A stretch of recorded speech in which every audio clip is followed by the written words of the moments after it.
भक्तों, बम बम भोलेनाथ। भक्तों, 2024 में सावन के महीने में कितने सोमवार पड़ेंगे? जैसा कि आप सभी जानते हैं, इस वर्ष सावन के महीने की शुरुआत 22 जुलाई से हो रही है और पहला सोमवार भी 22 जुलाई को पड़ रहा है। सावन की समाप्ति कब है और रक्षाबंधन कब है, इसके बारे में आपको हम विस्तार से बताएंगे और हम यह भी बताएंगे कि इस बार सावन के महीनों में क्या खास बात है और सावन के महीनों में क्या चीज़ करना चाहिए और क्या चीज़ नहीं करना चाहिए। हम यह भी आपको बताएंगे कि सोमवारी के व्रत में कौन सी चीज़ें नहीं करनी चाहिए और इस वीडियो में हम ऐसा उपाय भी आपको बताएंगे जिससे भोलेनाथ आपसे प्रसन्न हो जाएंगे और आपकी सभी मुरादें पूरी करेंगे और आपकी परेशानियों को दूर भगाएंगे। यह सब बातें आपको इस वीडियो में बताएंगे, लेकिन सबसे पहले आप इस वीडियो को लाइक कर दें और अगर आपने मेरे चैनल को अभी तक सब्सक्राइब नहीं किया है तो सब्सक्राइब अवश्य करें तथा कमेंट बॉक्स में लिखें जय बम बम भोलेनाथ, जय भोलेनाथ। दोस्तों, सावन का महीना लोगों के लिए प्यार की सौगात लेकर आता है। सावन के महीने में वर्षा का आगमन होता है और चारों तरफ वर्षा की रिमझिम फुहार पड़ती है और पशु पक्षी जीव जंतु सभी इस रिमझिम फुहार का आनंद लेते हैं। मित्रों, शिव भक्तों को सावन के महीने का बेसब्री से इंतज़ार रहता है। कहा तो यह भी जाता है कि सावन के महीने में स्वयं साक्षात महादेव अपने भक्तों के घर पधारते हैं और अपने भक्तों की सच्ची भक्ति से प्रसन्न होकर उनके घर को धन धान से भर देते हैं। हर दिन भगवान शिव की पूजा की जाती है, लेकिन सोमवार के व्रत की बात कुछ और होती है। सोमवार का दिन पवित्र और शुभ दिन होता है। इस दिन लोग व्रत रखकर संपूर्ण फलों की प्राप्ति करते हैं। जैसा कि आप सभी जानते हैं, इस वर्ष 22 जुलाई को सोमवार के दिन सावन के महीने की शुरुआत हुई है और 19 अगस्त यानी सोमवार के दिन ही रक्षाबंधन का त्यौहार भी मनाया जाएगा और 19 अगस्त के दिन सावन के आखिरी सोमवार का दिन है। भक्तों, अब जानते हैं सावन में कितने सोमवार पड़ेंगे और आपको कितने दिन व्रत रखना है। सावन मास का पहला दिन 22 जुलाई दिन सोमवार के पहले ही दिन सावन में सोमवार पड़ रहे हैं, जिससे इस बार सावन में 4 चांद लग गया है। सावन का दूसरा सोमवार 29 जुलाई के दिन है। तीसरा सोमवार व्रत 5 अगस्त को पड़ रहा है। सावन का पवित्र चौथा व्रत 12 अगस्त के दिन पड़ेगा और 19 अगस्त को 5वां सोमवार है। दोस्तों, ऐसे में कुल मिलाकर 5 सोमवार पड़ेंगे और अंत में 19 अगस्त यानी सोमवार के दिन सावन समाप्त हो जाएगा। आइए जानते हैं कुछ ऐसी बातें जिसे भूलकर भी सावन के महीने में हमें जाने अनजाने में नहीं करनी चाहिए। भक्तों, सावन की सोमवारी का व्रत हो या फिर कोई अन्य व्रत, भूलकर भी किसी के मांगे हुए या उधार लिए हुए पैसे से फलाहार नहीं करना चाहिए। दूसरा, सावन के व्रत में नाशपाती खाने से बचना चाहिए।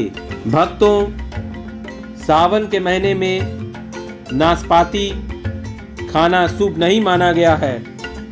नाशपाती खाने से हमें बचना चाहिए। ऐसा कहा जाता है कि सावन के व्रत में नाशपाती खाने से भगवान भोलेनाथ नाराज हो जाते हैं। नाशपाती को भगवान भोलेनाथ को भी नहीं चढ़ाना चाहिए। भक्तों, सावन के महीने में हमें ताज़ा सिंगारा या कूटू के आटे से बना फलाहार करना चाहिए। भूलकर भी हमें बासी या कीड़े लगे कूटू या सिंगारे के आटे का प्रयोग नहीं करना चाहिए। इससे हमारा व्रत खंडित हो जाएगा। मित्रों, सावन का महीना बहुत पवित्र होता है और हमें इसकी पवित्रता और शुद्धता बनाए रखनी चाहिए। हमें भूलकर भी उस कमरे में या मंदिर में जहाँ शिवलिंग या शिव जी की मूर्ति हो वहाँ चप्पल पहनकर प्रवेश नहीं करना चाहिए। वहाँ हमें नंगे पांव प्रवेश करना चाहिए। मित्रों, अगर घर में शिवलिंग हो रोज़ जल चढ़ाना चाहिए। ऐसा नहीं कि हफ्तों महीनों में एक बार हम सिर्फ जल चढ़ाते हैं। या तो घर में शिवलिंग नहीं रखें, अथवा अगर घर में शिवलिंग रखते हैं तो हमें रोज जल चढ़ाना चाहिए। भक्तों, हम ऐसा भी देखते हैं कि कुछ भक्तगण तुलसी के पौधे में शिवलिंग रखकर उसमें जल चढ़ाते हैं। ऐसा बिल्कुल भी नहीं करना चाहिए। तुलसी को महादेव का पैर माना गया है, इसलिए तुलसी में न शिवलिंग रखा जाता है न ही गणेश जी की मूर्ति रखी जाती है। कहा तो यह भी जाता है कि तुलसी के पेड़ में शिवलिंग रखने से घर में बहुत सारी परेशानियां आने लगती हैं। ऐसी भी मान्यता है कि शिवलिंग पर तुलसी के पत्ते को नहीं चढ़ाना चाहिए। सावन के महीने में भूलकर भी मांसाहारी भोजन नहीं खाना चाहिए। सावन के महीने में शुद्ध शाकाहारी भोजन अथवा फलाहार करना चाहिए। सावन के महीने में मदिरापान बिल्कुल भी नहीं करनी चाहिए। सावन के महीने में लहसुन, प्याज अथवा जंक फूड बिल्कुल भी नहीं खाना चाहिए। मित्रों, अब हम जानते हैं बेलपत्र शिवलिंग पर क्यों चढ़ाते हैं और इसके क्या लाभ होते हैं।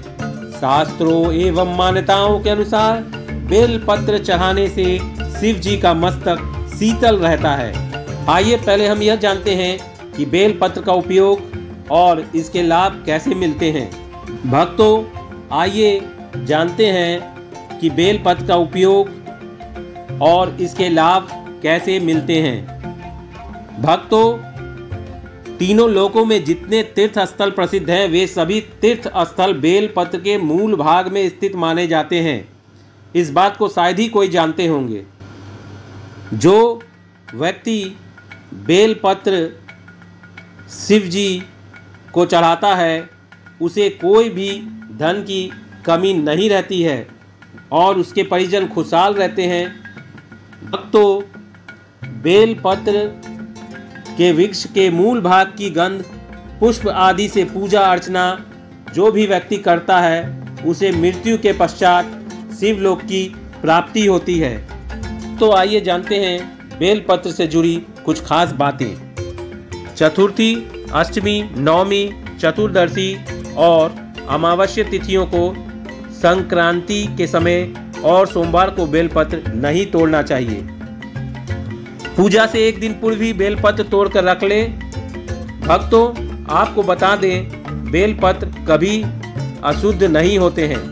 यदि आपको पूजा के लिए नया बेलपत्र नहीं मिल रहा है तो आप किसी दूसरे के चढ़ाए हुए बेलपत्र को स्वच्छ जल से धोकर भगवान शिव को अर्पित कर सकते हैं।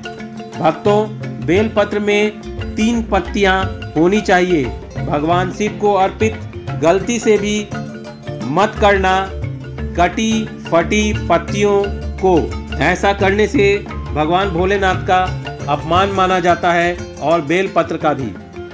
इसलिए बेलपत्र की पत्तियां एकदम साफ होनी चाहिए। भक्तों, सावन के इस पवित्र महीने में अगर जिस व्यक्ति को 5 संकेत मिल जाएं तो इसे यह पता चलता है कि महादेव आपकी भक्ति से बहुत प्रसन्न है और आपको धनी होने से कोई भी नहीं रोक सकता है। तो इसलिए कहा जाता है कि अगर नंदी महाराज आपके दरवाजे पर आए हैं तो इसका अर्थ यह है कि भगवान भोलेनाथ साक्षात आपके घर में पधार चुके हैं। मित्रों, जैसा कि आप सभी जानते हैं नंदी महाराज को भगवान भोलेनाथ का द्वारपाल भी कहा जाता है। नंदी महाराज को बुद्धि और ज्ञान का प्रतीक भी माना जाता है। शिव के मंदिर के बाहर हमेशा नंदी महाराज विराजित रहते हैं। भक्तों, सावन के महीने में आपके सपनों में अगर अचानक शिवलिंग दिखाई दे तो समझना चाहिए कि अब आपके जीवन में परेशानियों का अंत जल्दी होने वाला है। भगवान शिव आपकी सच्ची आराधना भक्ति से बहुत खुश हैं और वह आपके घर में आने वाले हैं। ऐसे में याद रहे कि शिव की भक्ति में कोई भी कमी नहीं आनी चाहिए। घर को गंदा मत रखना, क्योंकि आपके घर में भगवान शिव आने वाले हैं। दोस्तों, शास्त्रों के अनुसार माना गया है कि नीलकंठ भगवान शिव का प्रतीक है, और अगर आपके घर में सावन के महीने में नीलकंठ छत पर आकर बैठ जाए तो उसे भूल कर भी मत भगाना, क्योंकि यह भगवान शिव का प्रतीक माना गया है। ऐसे में आपको खुश होना चाहिए, क्योंकि भगवान शिव आपकी भक्ति से बहुत प्रसन्न है। भक्तों, सावन का महीना बहुत पवित्र महीना है, जिसमें भगवान शिव धरती पर आते हैं और उसी के घर में अपना वास बना लेते हैं जो सच्चा भक्त होता है। अगर आपके सपनों में किसी मंदिर में नाग नागिन का जोड़ा दिखता है तो यह बहुत ही शुभ माना गया है। यह घर में शिव के आने के संकेत हैं। अब आपको खुश होने की ज़रूरत है। सावन के शुभ अवसर पर सोमवार के दिन डमरू की आवाज़, घंटियों की आवाज़ सुनाई दे जाए तो यह अत्यंत शुभ माना जाता है। कहा गया है कि इसका अर्थ यह है कि भगवान भोलेनाथ आपसे प्रसन्न हैं और जल्दी आपके घर और आपके जीवन में प्रवेश करने वाले हैं, जिससे आपका आर्थिक संकट दूर होकर जीवन में सुख समृद्धि आने वाली है। महादेव आपसे बहुत खुश हैं। भक्तों, अब आइए जानते हैं सावन के महीनों में मंदिर के अंदर या घर के अंदर क्यों घंटी बजाई जाती है, क्यों घंटा बजाया जाता है, क्यों ताली बजाई जाती है, क्यों शंख बजाया जाता है। विष्णु पुराण की कथा कहती है कि मात्र घंटी का नाद कर देने से जितने भूमि पर तीर्थ हैं, जितने साधक साधना कर रहे होते हैं, जितने तप कर रहे होते हैं, जितने पवित्र स्त्री और पुरुष मंदिर में पूजा पर बैठे होते हैं, उन सभी का पुण्य आपको प्राप्त हो जाता है।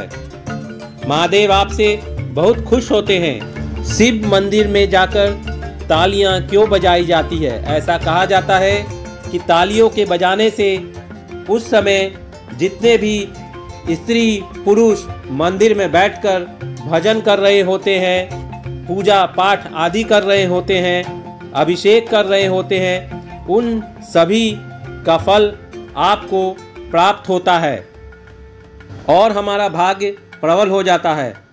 भक्तों, आपको यह वीडियो कैसा लगा? अगर यह वीडियो आपको पसंद आया तो इसे लाइक, शेयर, सब्सक्राइब ज़रूर करें और हाँ, कमेंट बॉक्स में बम बम भोलेनाथ लिखना बिल्कुल भी ना भूलें। बम बम भोलेनाथ।